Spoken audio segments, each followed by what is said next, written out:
አቤልና እኖ በከባዱ ተጣሉ። የመቅዲና የአቤላን ግንኙነት እኖ አወቀች። ለምን ደበከኝ በማለት በጣም ተቆጣች። አሰላሙ አለይኩም ወራህመቱላሂ ወበረካቱ።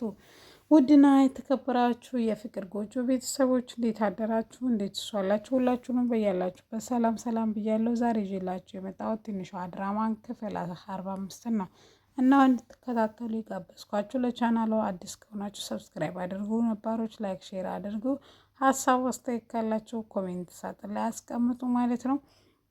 መቅዲና እዩ እንግዲህ ተፋተዋን በከባዱ። ምክንያቱም እዩ ነበረች እውነቱን የነገረቻት። ገና ፍቅሩን ከተቀበለችው ሳምንት ያልሞላው ፍቅር ዛሬ አልሰማህም እንዴት ምንስ እንዴት ሆኖ እንዴት አትነግረኝም? እንዴት በውሸት ላይ እየተመሰረተ ፍቅር እንዲኖረኝ ፈልጋለሁ በማለት ይሄን ከዋሸኸኝ ነገ ደግሞ ሌላም ነገር ትዋሸኛለህ በማለት እኑ የቆመበት ሁሉንም ጥላቸው ወደ ክፍሏ እያነቀሰ ገባች። ትንሿ ዛሬ ከጆሲ አምልጣ ወደ ኢዛና ቤት ገብታ እያለቀሰች ነው። ማንም ሰው የሌለበት የሆነችውን ሁሉ እያሰበኝ ለማን ብናገረው ችግሬን ይረዳኛል እያለች ስቅስቅ ብላ ታለቅሳለች። ትንሽ ከቆዩ በኋላ እነ ኢዛና ወደ ቤት መጡ። ወደ ቤት ከመምጣታቸው በፊት ሀረግ ታስራ እንደፈታቻት የሆነችውን ነገር ሁሉ ልክ እንዳልሆነችና ሰውነቷም እየተንቀጠቀጠ ስለሆነ ንገሪ ብትላትም ትንሿ ግን ምንም ነገር እንዳላደረጋት ምጥጥ አርጋ ሽምጥጥ አርጋ ዋሸቻቸው።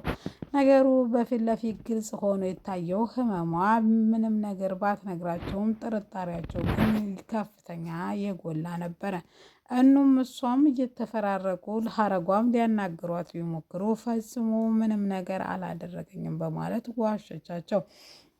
ኢዛናም እየተቸኮለ ወደ ክፍሏ መጥቶ የእኔ ትንሿ በጣም ይቅርታ፣ እንደዛ መናገር አልነበረኝም። ከባቢ ጋር እኮ ሳይሽ በጣም ተናድጄ ነው። እኔ አናድጄሽ፣ ያ ሰውዬ ደግሞ አገኘብኝ። ያ አውሬ ከህይወታችን ምን ብናደርገው ነው የምንወጣው የሚወጣው በማለት ማውራትና መናደድ ይጀምራል።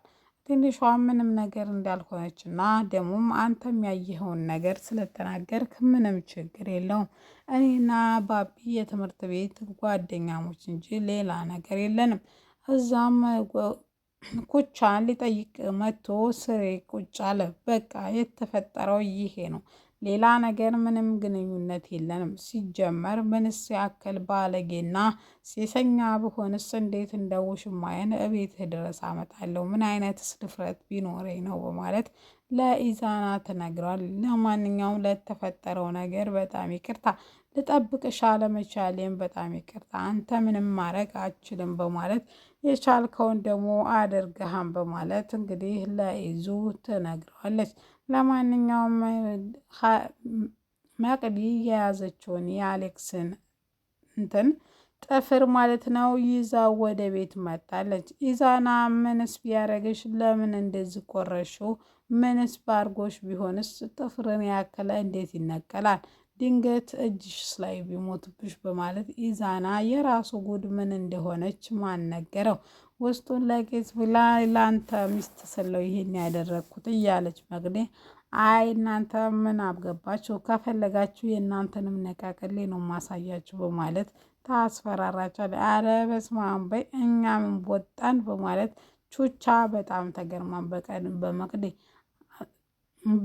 ተገርማን በመቅዲ ስራ ቹቻ ተንግዶ ወዳ የሆነ ነገር ብሆን አላንቺ ያደረገኝ ሰው የለም ብዬ ውኡ ብዬ ነው የምጮኸው እያለ ይላታል። ድሮውንስ አንተ ከመጮህ ሌላ ምንስ ሌላ ማድረግ ትችላለህ? እያለች እንግዲህ መቅዲ መለፍለፏን ትጀምራለች። በዝም በይና ወደ ቤት እንሄድ ይላል። ጆሲ ሲመጣ ያየው ነገር ማመን ያቃተው ነበር። ምክንያቱም አሌክስ እናት ትንሿና መቅዲ ታስረው ይጠብቁኛል ሲል እሱ ታሞ በሽታውን እያስጮሁ ነበረ። ትንሿ የታለች ሲለም ትንሿን እንዴት ትጠይቀኛለህ? እኔ እንደዚህ እኮኝ አሁን ፍታኝና ሐኪም ቤት ትወስደኛለህ ሲለውም አዎ እወስዳለሁ ብሎ እንግዲህ ወዳ እኔ ትንሿን እኔ ሳልሆን እሷ ናት ፈልጋኝ የምትመጣው። ምክንያቱም ከ2 ወር በኋላ ትንሿ በእርግጠኝነት ታረግዛለች። እኔን እንኳ ባትወደኝም ለልጃችን ስትል ግን እየተክለፈለፈች ትመጣለች በማለት ለአሌክስ ይነግረዋል። እሱም በቃ አብሽሪ አንገቷን ይዤልህ ነው እኔም የምመጣው በማለት አብሽሪ ጎሽ እያለ አሳክሞት ሐኪም ቤት ሲመጣ ኢዙ በጣም ተናዶና በጣም ተበሳይቶ ከመንገድ ያገኘዋል። እሱም ወዲያው እንዳገኘው በቦክስ አንዴ መጋጅላውን ካለው በኋላ ለምንድነው አንተ ከህይወታችን የማትወጣው በማለት ለምንድነው ብሎ እንግዲህ ለከስህ እንደምችል ታውቃለህ ሲለውም ምን ብለህ ነው ደግሞ የምትከሰይ ሲለው ሚስቴን ጠለፈብኝ ብዬ ነው ሲለው አይ ከመጥለፍ በፊት ወረቀት ሊኖርህ ይገባል በማለት ለጆሲ ይለዋል። ኢዙም የምን ወረቀት ነው ሲለው ምክንያቱም አንተ የጋብቻ ወረቀት የለህም ስለዚህ ትንሿ ባጭሩ ሚስትህ አይደለችም በማለት ይነግረዋል። እሱም እሱን አሳይሃለሁ በማለት ከህይወታቸው ድጋሜ እንዲወጣ የመጨረሻ እድል እንደሰጠው ቢነግረውም ነገር ግን አሁን እኔ ሳልሆን አንተ ነህ ከህይወታችን የምትወጣው። ለማንኛውም ለትንሿ መልእክት ነበረኝ። እስቲ ያ ነገር እንዴት ተመቸሽ ጠይቃት። ተመቸሽ ወይ በላ ምንድነው ምን አረካት ብሎ ይዞ የባሰ በጣም ቢናድድም አትበሳጭ እሷ ራሷ ትነግርሃለች ብላ ትንሿ የደበቀችው ሚስጥር ጆሲና እዩ ሰሙባት። ጆሲ ያው የሚያውቀው ሚስጥር ቢሆንም ነገር ግን እሱ ይናገራል ብላ ፈጽሞ አልጠበቀችም። መቅድዬን አደራ ይሄ ሚስጥር ለኔና ላንቺ ብቻ ነው ያለችው። ነገር ግን ሚስጥሩ 2 ቀን 3 ቀን ሳያድር አደባባይ ወጣ። እዩ ደግሞ ኢዛናን ትንሽ ግራ ታጋባች። በኋላ መንገድ ላይ አግኝታው አሁንስ ምንድነው? ቆይማን አንተ እንደዚህ ፊት የነሳኸኝ ለምንድን ነው? ከመቅዲ ሴራ ስንቴ ነው ያስጣልኩ? ደግሞም በጣም ነው የንበር የምትወደኝ ነውስ? ኪችን አንድ ጊዜ ስለሳምከኝ አፍረህ ነው ስትለውም ኢዛናም በጣም ተወዛግቦ ደግሞ አንቺም መቼ ነው የሳምኩሽ ሲላትም በቃ አንተን ታወዛገብኩ ሌላ ሰው ማሳመን አያቅተኝም ማለት ነው ብላ ሁሉንም ነገር ወደ ኩሽና ትገባለች። እኑዬ ትንሽ ምግብ ሰርታ ጉረሽልኝ ብትላትም ትንሿ ግን የመብላት ፍላጎቷ ምንም አልነበረም። እባክሽ በኋላ እበላለሁ ግን የኢዛና እናት የት ናቸው ስትላትም እሷም እንግዲህ አብዬን ሊያው ገጠር እንደሄዱና ዛሬ እንደሚመለሱ ትነግራታለች።